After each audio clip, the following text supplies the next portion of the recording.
Amigas y amigos, Juan José Dimas, Buenos Aires, Argentina, para el otro medio en español. Día 52 de la cuarentena en Argentina. El virus sigue pegando y sigue pegando fuerte. Ya para la Argentina tenemos 300 muertos. Hoy vamos a estar conversando con el periodista residente en Bolivia, Rafael Alberto Sagárnaga López. Nos va a dar un pantallazo de lo que está ocurriendo en Bolivia. Acuérdate de seguirnos en el canal de YouTube como El Otro Medio, suscribirte al canal de YouTube, por supuesto, claro, y en Facebook, www.facebook.com/El Otro Medio. También en Twitter, @Juan José Dimas. Luego de una pausa vamos a estar en comunicación con el periodista Sagárnaga López desde Bolivia. Gracias por acompañarnos.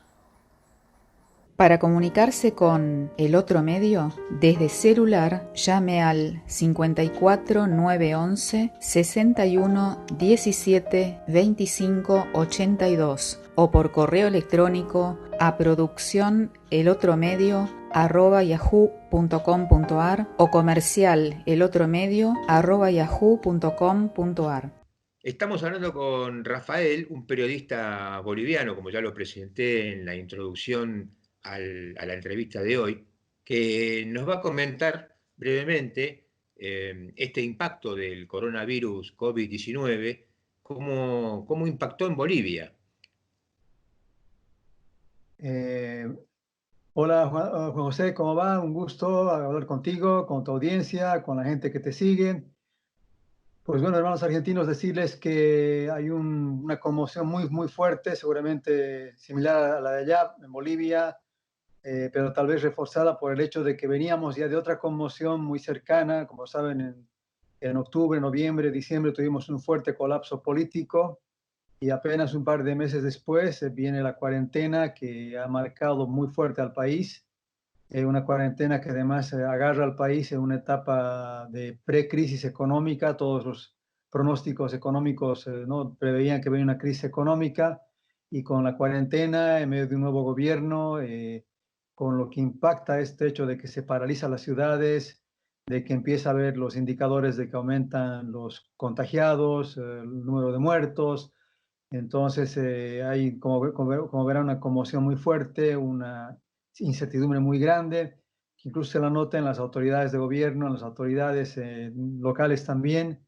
Entonces andamos todos tratando de acostumbrarnos, de serenarnos, de ubicarnos bien en la realidad y prever lo que se viene, ¿no? Básicamente estamos en ese escenario así de incertidumbre, básicamente.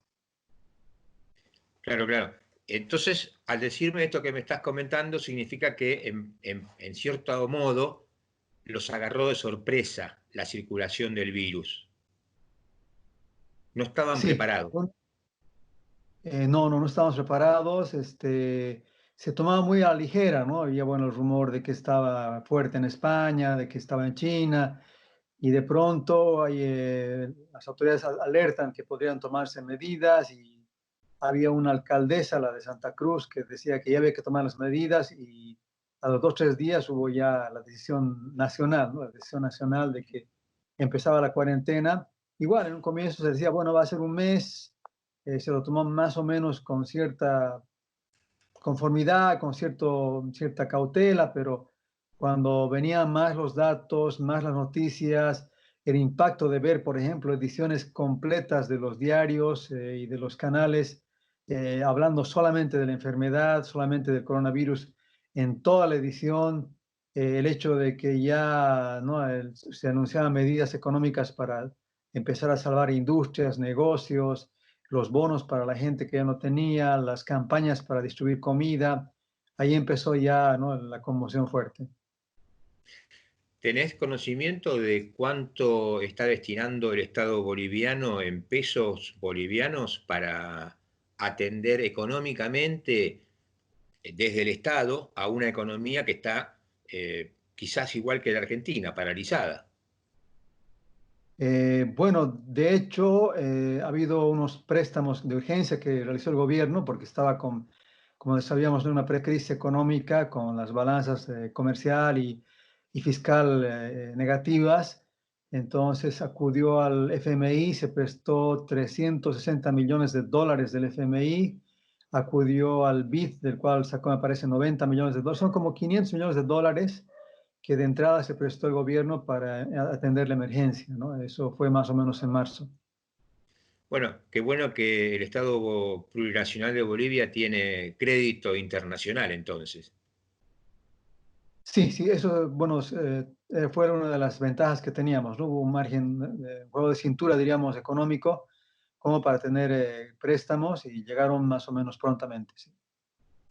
Y mencionabas esto de la crisis política desatada el año pasado y que actualmente hay un gobierno de transición provisorio, eh, está en camino a la normalización. Va a haber hay un llamado a elecciones que se concretarán a la brevedad.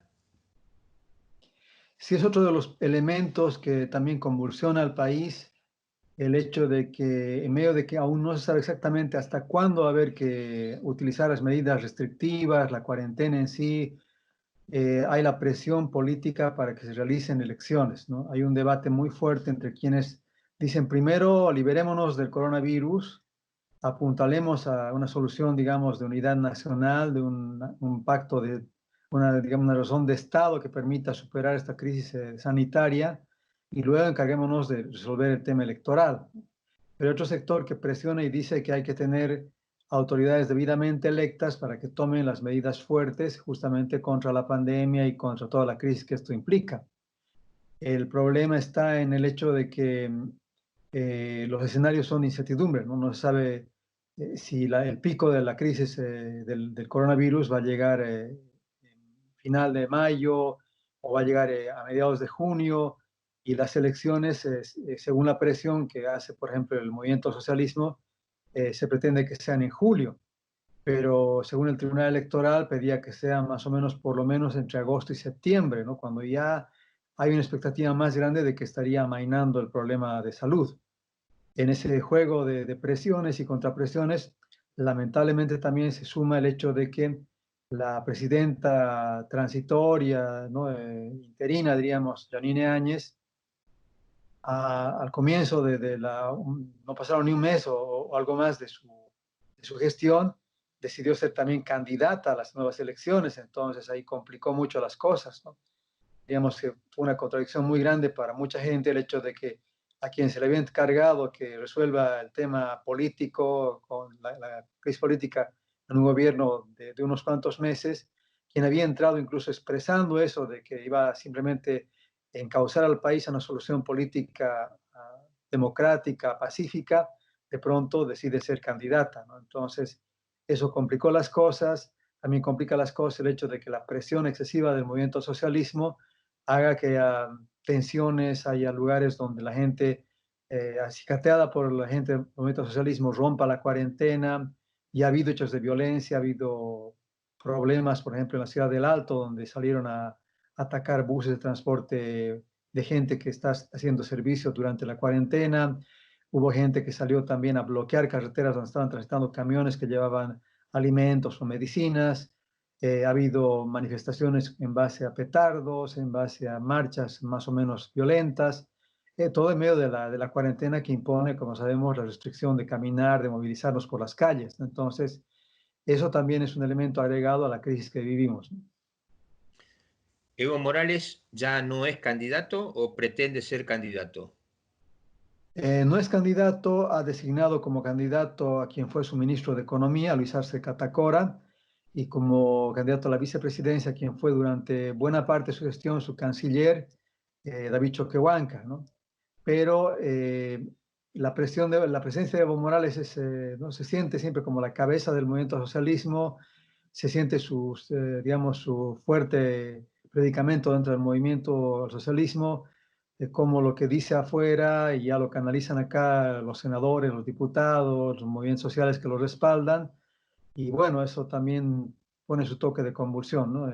Por ejemplo, hay una ley que se pretende, digamos, viabilizar en el Congreso, que como sabemos tiene mayoría del movimiento socialismo, por la cual hay una inmunidad, ¿no? una ley que impida que se procese, que se enjuicie a Evo Morales y a mucha gente que estaba acusada de muchas cosas en el anterior gobierno, y está avanzando pasito a pasito y se prevé que cuando esa inmunidad esté ya debidamente sellada por el Congreso, entonces en un eventual nuevo gobierno, Evo Morales volvería y sería intocable, ¿no? Entonces, su presencia también en un futuro gobierno, si es de otra fuerza que no sea el MAS, estaría una grave tensión política, y si es el MAS, entonces sería una especie de presidente sobre el presidente, ¿no? Una especie de tener un delfín en el poder, pero gobernar él, ¿no? Entonces, aún el peso de la figura política de Evo Morales se siente bastante en Bolivia, y es nomás un elemento de bastante también tensión. Claro. Un doble comando, el poder detrás de la silla, la Exacto. figura que maneja los hilos. Ahora, eh, hasta donde teníamos entendido gran parte de la ciudadanía argentina, eh, por informaciones que venían de Bolivia, era que había tenido buen desarrollo de políticas públicas y hacia el exterior que le garantizaron su reelección y su acompañamiento por parte de gran parte del pueblo boliviano. Si esto eh, fuera así, es una hipótesis que te estoy planteando, eh, ¿se desmoronó rápidamente o hubo otras circunstancias que aceleraron la caída circunstancias que no conozco, que aceleraron la caída de Evo Morales, el apoyo y consecuentemente la caída del gobierno? En realidad, hay muchas contradicciones en cuanto a la figura de Evo Morales y el gobierno que encabezó. Decirte, por ejemplo, que en los últimos años estaba en un constante desgaste, ¿no? Por lo menos desde 2014, 2015 empezó su desgaste, empeoró bastante cuando, como sabemos, lanzó un referéndum que por la Constitución le permitía pedir a la gente que vote si aceptaba que pueda tener una reelección más. Ese referéndum de 2016, Evo Morales y también su vicepresidente decían, bueno, si perdemos, ni modo, nos vamos, no podemos dar un golpe de Estado, aceptamos la voluntad del pueblo, retornamos él decía, pues retorno a mi Chaco, retorno al agro, me dedico a hacer un hotelito, a pescar. García Linera, su vicepresidente, decía, bueno, yo vuelvo a la universidad a dar clases, está eso en varios testimonios de esa campaña, en las entrevistas, en los debates, y de pronto pierden el referéndum, perdieron el referéndum, y pasa un tiempo y empieza la presión desde el propio MAS para intentar ir por otras vías, ¿no? Se hablaba mucho de la vía nicaragüense, como sabemos en Nicaragua, Daniel Ortega utilizó la figura de que el ser reelecto era un derecho humano, el ser un candidato era un derecho humano que ninguna ley podía frenar. Y nadie se la creía, pero de pronto operadores del propio movimiento socialismo mandan ese argumento al Tribunal Constitucional. El Tribunal Constitucional era muy polémico porque había sido ya hace mucho tiempo muy funcional al gobierno del MAS, acepta el argumento y dice no, lo que hubo en el referéndum fue simplemente una posición en relación a una ley, pero no inviabiliza al gobierno, a lo que es el derecho humano de Evo Morales, y ese tribunal aceptó que nuevamente sea candidato Evo Morales. Cuando hubo eso, ya empezó una tensión bastante fuerte que, sin embargo, no se cristalizaba en las calles, digamos, masivamente, ¿no? No había movimientos muy grandes de gente que proteste, pero ya había marchas, ya había sectores que reclamaban porque que se haya impuesto a la fuerza una candidatura.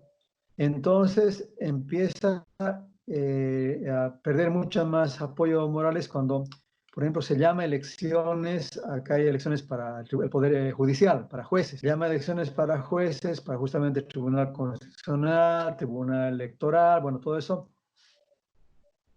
Y en esas elecciones, los que eran habilitados para ser candidatos a jueces eran todos casi simpatizantes del cualquier opositor era eliminado. Muy pocos quedaron en el franja de candidatos como opositores o no comprometidos con el MAS. Y se revelaban, ¿no?, documentos, fotografías, cargos de esos jueces que quedaban como candidatos. O sea, se amarró una lista de candidatos que le garantizaba al movimiento socialismo tener un poder judicial a su servicio. Cuando vienen las elecciones, el ausentismo fue impresionante, me parece que bordeó el 70% de ausentismo. Y además la gente que fue a votar, los quienes fueron a votar o marcar nulo o blanco, colocaron en sus votos infinidad de frases, pegatinas, fotografías pegadas a las papeletas de voto, pero no contra los jueces, sino contra Evo Morales y Álvaro García Linera. Entonces, uno sentía que la presión de la gente estaba cada vez más fuerte contra Evo Morales y García Linera. Eso ya fue el año 2018, ¿no? Más o menos. Entonces, en 2018 ya había más presión, sabíamos que tenía un voto duro Evo Morales todavía, y cuando se iba ya la disputa en las calles, en las manifestaciones, en las protestas, estas crecían, pero no eran todavía significativas.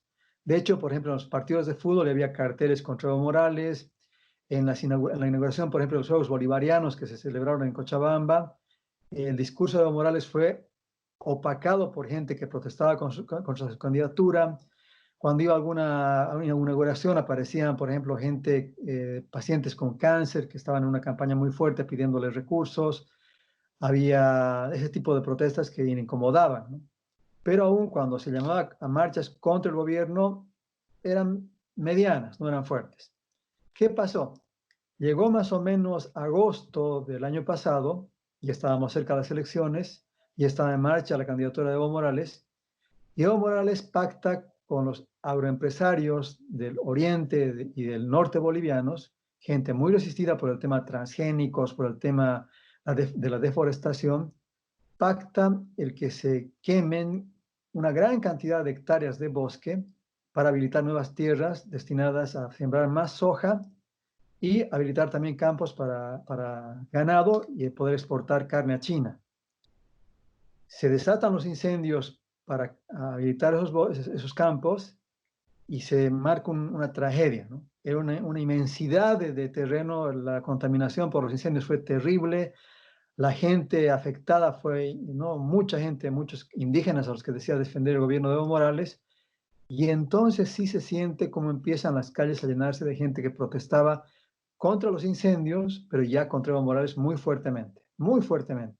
Ya había cabildos en Santa Cruz, había cabildos en La Paz, había plazas muy llenas de gente protestando contra el gobierno, tanto contra los incendios como contra la candidatura de Evo Morales. Y cuando ya llegan la época de las elecciones, se sentía ya una marcada mayoría contra el gobierno. Sí tenía un fuerte apoyo en sus sectores duros, en sectores de mineros, de cocaleros, que todavía marcan un porcentaje que hasta hoy se ratifica. El sector más duro de Evo Morales se dice que bordea todavía entre el 25 y 30% de la votación, pero ya no era el Evo Morales que arrasaba en otras elecciones, ¿no? Con 50%, 70%, cerca del 60%. Era un Evo Morales muy disminuido y un segundo que le estaba acortando la brecha, ¿no? Entonces, bueno, se hacen las elecciones y el día de las elecciones se multiplican de manera impresionante las denuncias de fraude, tanto físico como cibernético. Las denuncias empiezan a llover, a aparecer, y cuando ya sale el veredicto del primer cálculo, digamos, del conteo rápido de los votos, se anuncia que Evo Morales y Carlos Mesa, el segundo, iban a ir a una segunda vuelta, un balotaje. A diferencia de todas las anteriores elecciones que hubo en Bolivia con Evo Morales, ya no hay un festejo masivo en la Plaza Murillo, ¿no? Que era lo normal. Ganaba la elección Evo Morales, las 2 o 3 elecciones anteriores, una plaza llena de gente, petardos, pantallas, festejos, ya. Esta vez las pantallas quedaron sin funcionamiento, la plaza estaba vacía, y Evo Morales primero anunció que estaba, ¿no? Casi reconociendo su llegada, su ida al balotaje, pero que había ganado y confiaba en ganar una segunda vuelta, pero que decía, aún falta una cierta votación que puede todavía darnos la victoria en primera vuelta. Esa victoria en primera vuelta era lo más extraño que podía esperarse, pero ya había múltiples denuncias, como decía, de fraude en diferentes departamentos, vehículos que se encontraba con gente llevando ánforas, manipulando votos, casos donde se encontraba gente marcando votos, y luego se cae el sistema electoral durante varias horas, se corta la transmisión de datos, se corta la corriente eléctrica en el sistema electoral, Y cuando se reanuda, de pronto, la votación favorecía a Evo Morales como para ya no ir al balotaje. Empieza una manifestación muy extendida en todo el país que empieza a anunciar bloqueos, anunciar protestas. El gobierno dice que eso va a durar, decía, ¿no? Ya versiones, noticias, que eso iba a durar 2 o 3 días y se iba a calmar y bueno, finalmente iba a consolidarse la victoria. Pero la Claro, claro. protesta se multiplicó y duró 21 días, ¿no? Y al final Evo Morales tuvo que renunciar porque se rebelaron los policías y los militares y salió del país. Lo que ya conocemos, el final de la historia. Rafael Alberto Zagarnaga López, periodista boliviano. Muchas gracias por estar en contacto con nosotros acá en Buenos Aires, darnos un semblante de lo que está sucediendo en Bolivia. Podríamos seguir conversando más tiempo, la realidad del país la conoces muy bien. ¿Algún aspecto que quieras resaltar de lo que no hemos conversado? Pero, por ejemplo, la parte económica, vos mencionaste China. ¿Hay fuertes lazos? ¿Hay algún tratado que los liga económica y políticamente a China? Sí, durante el gobierno de Evo Morales hubo muchos acuerdos con China, varios de ellos muy polémicos. Se ha hecho un préstamo de casi 7.000 millones de dólares de China. Buena parte aún no está desembolsado, pero está acordado para la construcción de represas, para la construcción de carreteras. Eh, no todos, pero varios de los proyectos han sido muy polémicos, muy mal hechos, porque era con contratación de empresas chinas. Y también al final se hizo un acuerdo para exportar carne a China, ¿no? Entonces, ese acuerdo ha beneficiado a los empresarios agroindustriales de Santa Cruz.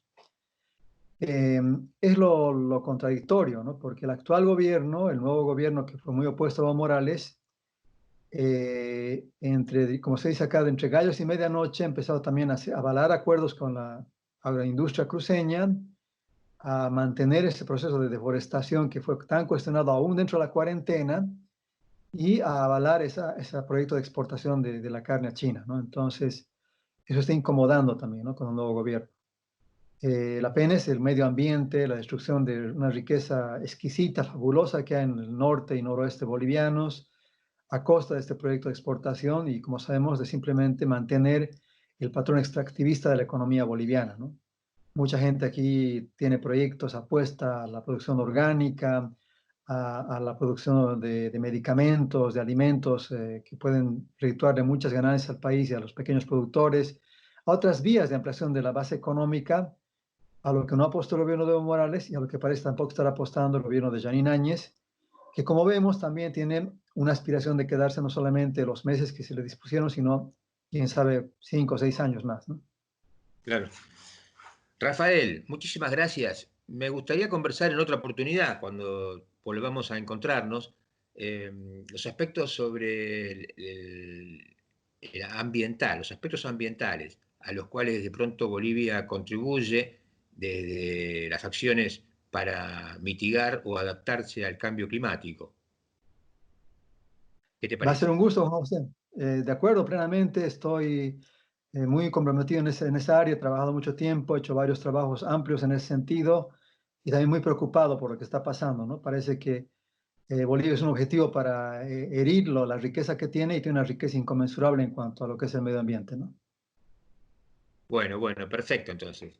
Hecha la invitación, aceptada la invitación, será cuestión de ponernos en comunicación más adelante. Gracias. No corte la transmisión. Luego de una pausa continuamos con más información en el otro medio, que los invitamos a que nos sigan en el canal de YouTube como el otro medio, donde subimos este material y luego lo compartimos en otras redes sociales, como por ejemplo el facebook.com/ el otro medio y el Twitter, @Juan José Dimas. Abrazo, Rafael, no cortes. Gracias, Juan José. Un abrazo para todos los seguidores que tienes allá. Muy gentil.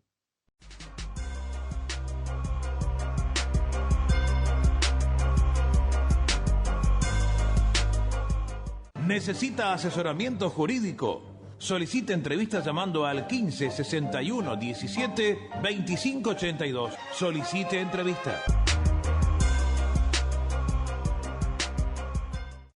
Y continuando con las informaciones breves que tenemos, La pandemia, como decíamos al principio, 300 muertos en Argentina, casi 5.800 infectados. Y en el mundo, bueno, en el mundo sigue pegando fuerte. Tenemos los datos en pantalla, remitimos a ellos para no sobreabundar con palabras. Pero un día como hoy, en Argentina, en el año 1973, se inauguraban las universidades de San Juan, San Luis, Entre Ríos. Pero también en el siglo XIX, 1895, se celebraba el segundo censo nacional. Ya en esa época estaba como presidente José Evaristo Uriburu y la población argentina superaba apenas los 4 millones de habitantes. Como hablábamos con el periodista de Bolivia, en un día como hoy se aduce que se descubrió una mina en Potosí que tanta riqueza en plata arrojó para esa región de lo que hoy es Bolivia. Bueno, amigas y amigos, vamos terminando entonces el programa de hoy. Recuerden suscribirse en el canal de YouTube como El Otro Medio, seguirnos también en Twitter como @JuanJoseLimas y en el Facebook. Nos acompañan con su gusto, con su like en www.facebook.com/elotromedio. Hasta el próximo encuentro. Gracias por acompañarnos.